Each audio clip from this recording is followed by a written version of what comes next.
Hello students, the topic I am going to discuss with you is the heat transfer, and you know heat transfer is the last chapter of your subject, that is thermal engineering 2, and I think you must not have been taught this chapter due to lockdown process in our state. That's why this is a small attempt to go through this topic and be acquainted with the subject matter. So, as the name indicates, heat transfer. So, what is heat? You know it. Heat is a form of energy, and normally it is the transitional energy. So, it can be converted into various forms. So, heat can be transferred, and according to your first law of thermodynamics and according to second law of thermodynamics, heat can be transferred to one particle to another particle, or one system to another system, or one object to another object if there is a temperature difference, temperature gradient.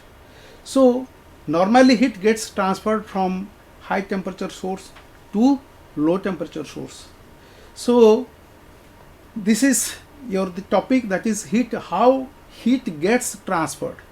So normally heat gets transferred by three modes. So there are three modes of heat transfer, namely, first it is the conduction, then convection,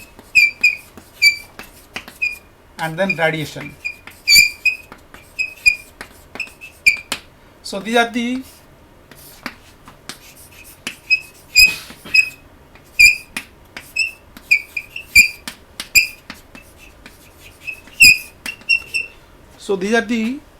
three modes of heat transfer, that is conduction, convection, and radiation. So all these modes of heat transfer requires, or you can say needs, some medium. Particularly this conduction and convection, these two modes of heat transfer need medium. So mostly this conduction, the medium which is mostly used is solid. So this needs a solid medium, while convection is liquid as well as gas. So we will go one by one, we will discuss one by one. So first it is the conduction.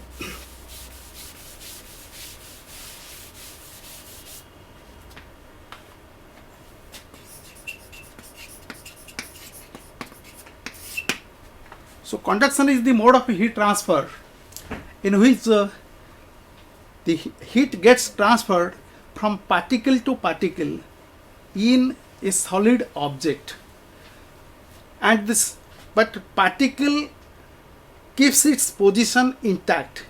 So position doesn't change.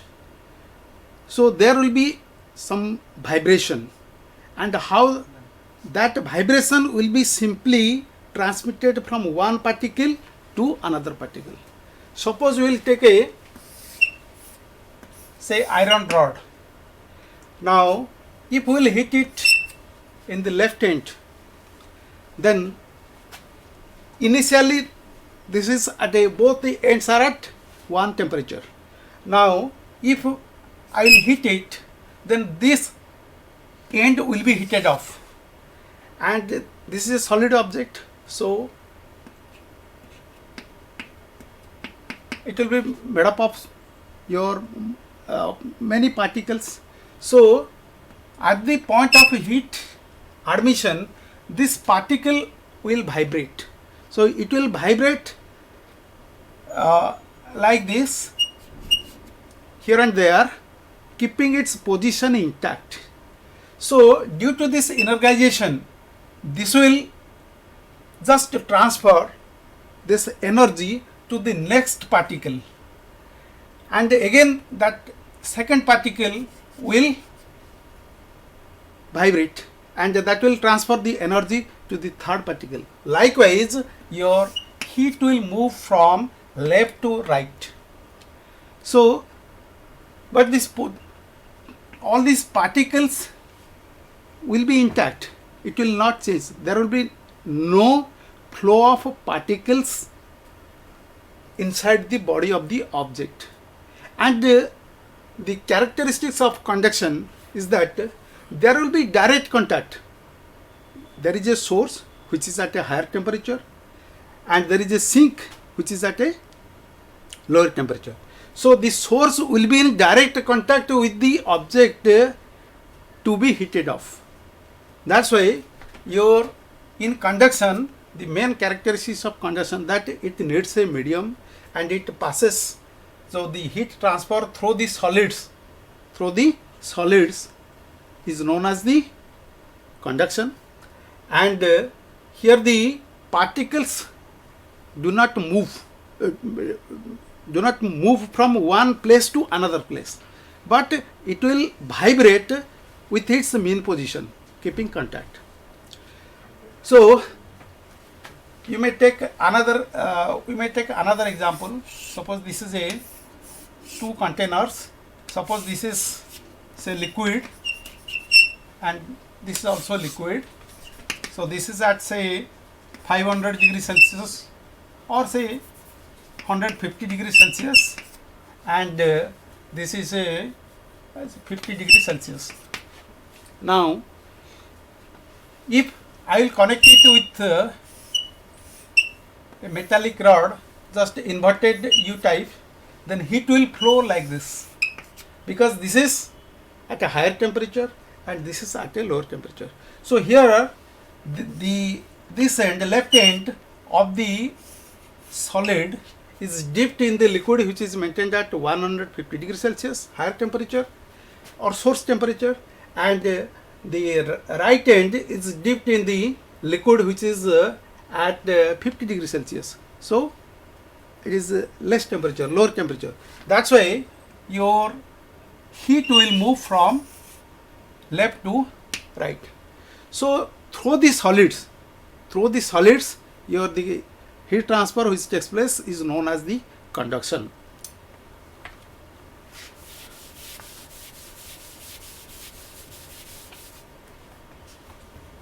Next we will come to the Newton's law of cooling. Newton's law of cooling. So you are clear that heat gets transferred from a source at a higher temperature to a source at a lower temperature. So whenever there is transfer of heat, so it depends upon, or you can say it varies with your area of exposure.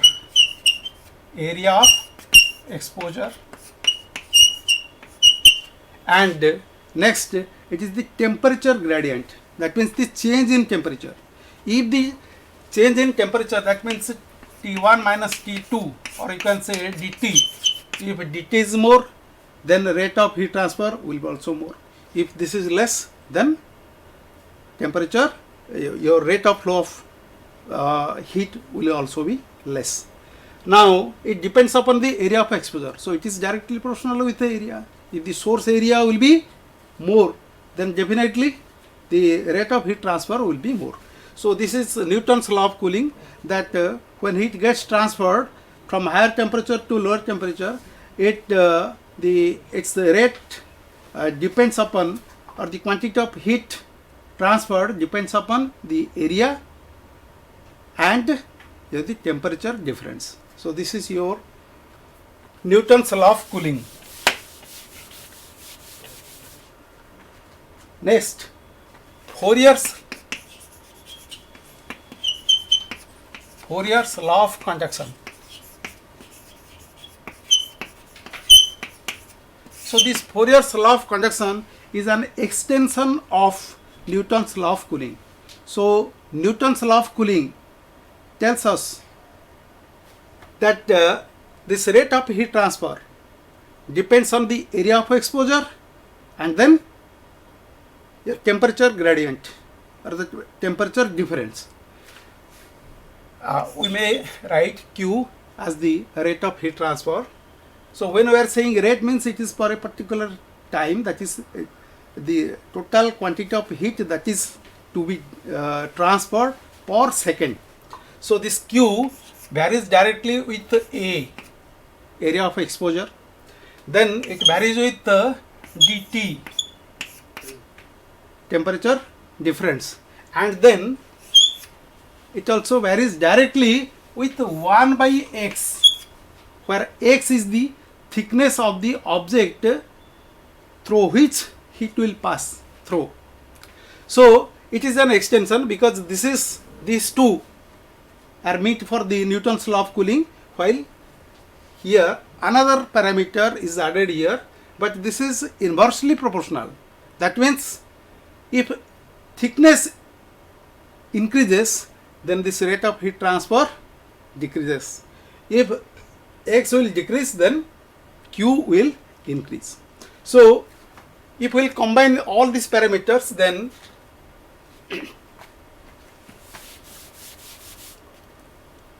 Q will be equal to, say, with multiplication of some constant, and that constant is K.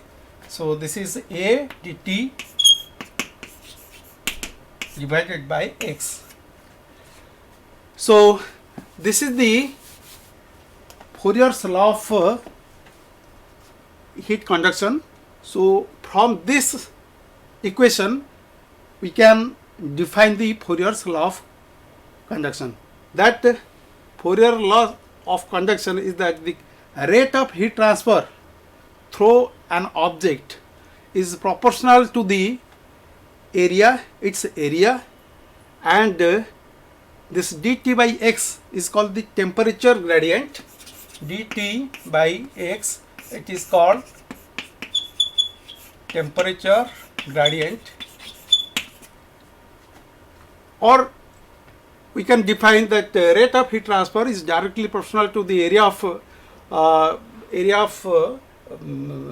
the portion through which the heat is to be passed, and then change in temperature, because the heat will pass, heat will flow from high temperature to low temperature. That's why the difference in temperature, if high temperature will be T1 and T2 is the lower temperature, that means T1 is here more than T2. That's why dt is nothing but T1 minus T2, and then x is the thickness through which thickness of the slab or any object, it may be wall or anything or any plate through which the heat is to be flown. So, and this constant of proportionality K is known as thermal conductivity. Thermal conductivity. So this K will vary from material to material. If the material will be, say, brass, and then say copper or any metal, so K for different materials are also different. Now I can write Q like this, that this Ka, product of Ka, I can take into its denominator. That's why I can write dt divided by x by Ka. X by Ka. So x by Ka is known as thermal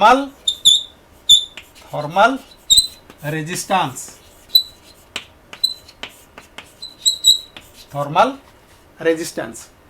So you must have heard this resistance in the electricity, and in the electricity there is also a resistance of wire, and you know it that V is equal to I into R. V is equal to I into R. I is the current and R is the resistance of the coil. and I may write R resistance as V by I. So V is what? It is the voltage, or you can say it is the potential difference. So due to potential difference, your electric your charges move, and R is the resistance and I is the current. I is the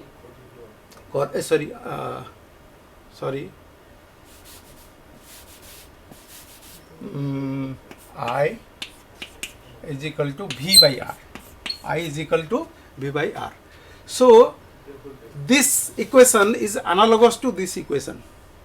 So here R is the electric resistance and V is the potential difference and I is the current. I flows, current flows.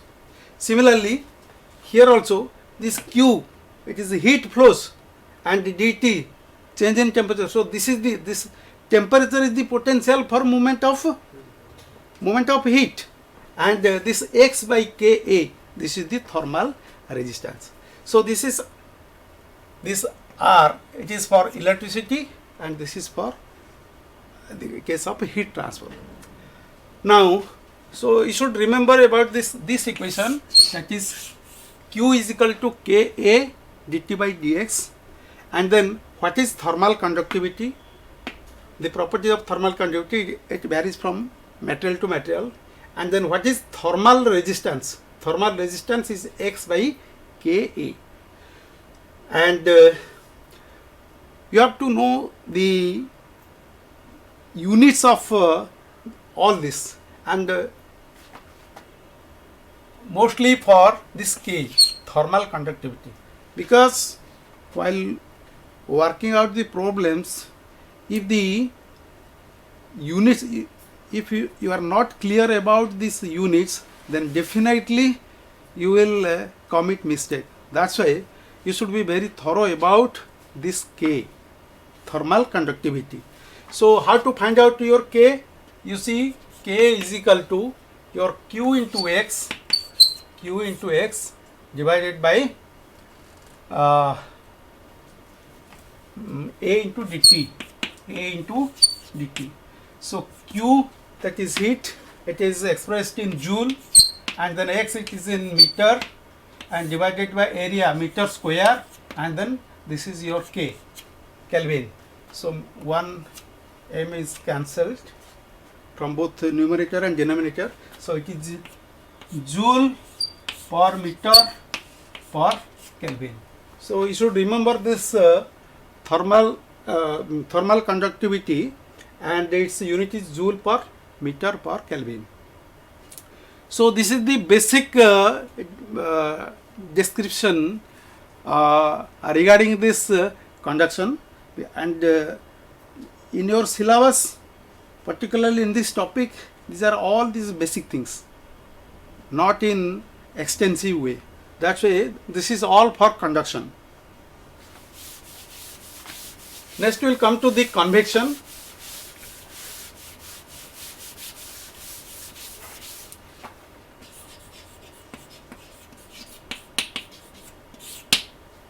So convection is the type of heat transfer in which actual particles move. So heat transfer takes place due to movement of particles. So, and it takes place in liquids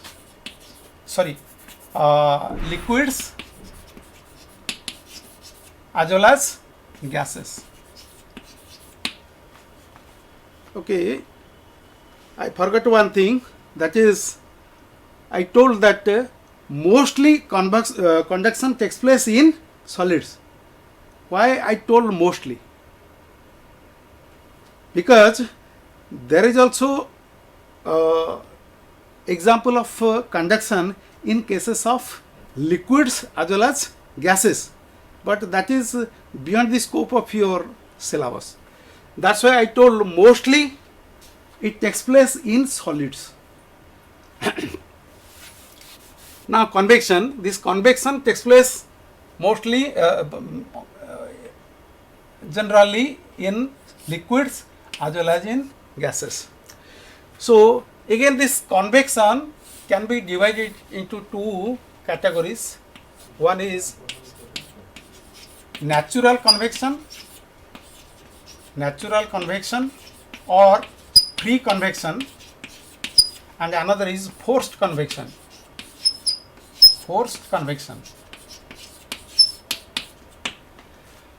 So natural convection, in natural convection, it takes place due to the density difference.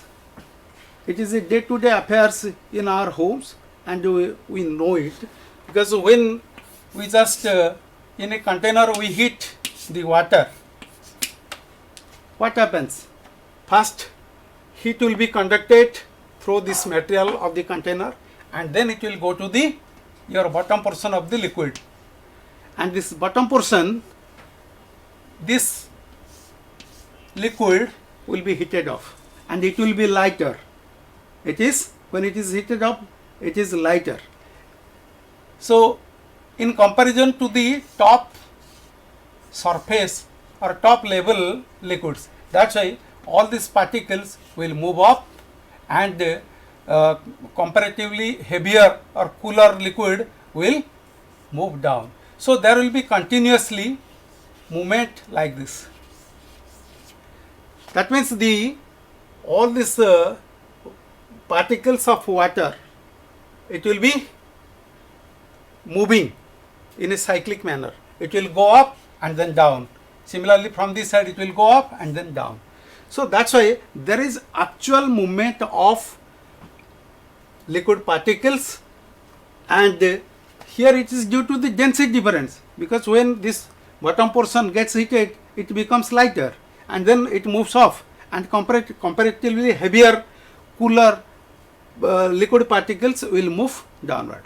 So this is called natural convection or free convection. And this forced convection, it is a very vast chapter, free convection, forced convection. And in this forced convection, if we are using liquid, then we have to take the help of a pump, liquid, and if the forced convection is done upon these gases, then we will use a compressor. It is a compressor. So these are the basic examples of convection. And in the convection, the law governing, actually it is the Newton-Raphman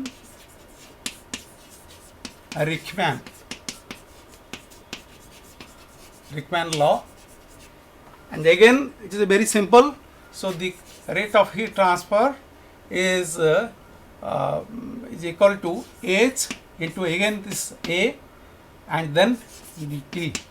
So rate of heat transfer is proportional to the area of exposure and then change in temperature. Just one.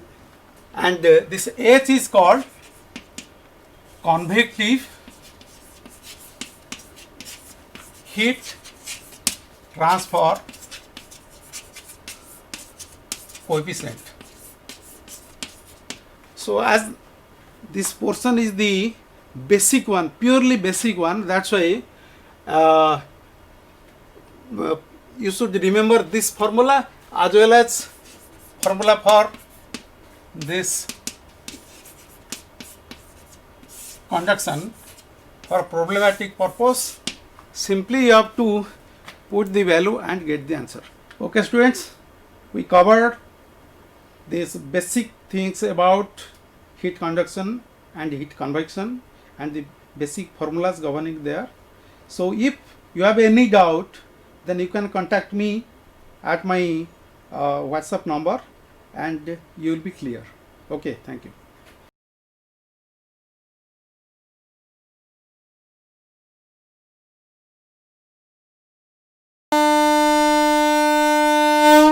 झीटीए तो माटी आम सामाजिक और पारिवारिक जीवनर मूल कथाटी से माने आगकू गले आगकू जीव संसार आम झील मैंने आ पुओंकठू पछरे नाहंती एबे तो बदली गलानी समय बदली गलानी जुग से झीलमानंकु आहुरी आगकु नहीं आत्मनिर्भरशील और स्वावलंबी करने ओडिशा सरकार सुदक्षा योजना रे सरकारी आईटीआई माध्यम संपूर्ण मागणारे जोगई देउछंती सबु प्रकार उत्कृष्ट मानर वैषयिक ज्ञान कौशलर तालीम। एबे आम झील रहिबे सबुठु आगरे सबुठु उपरे। मु सफल मु कुशली मु सुदक्षा।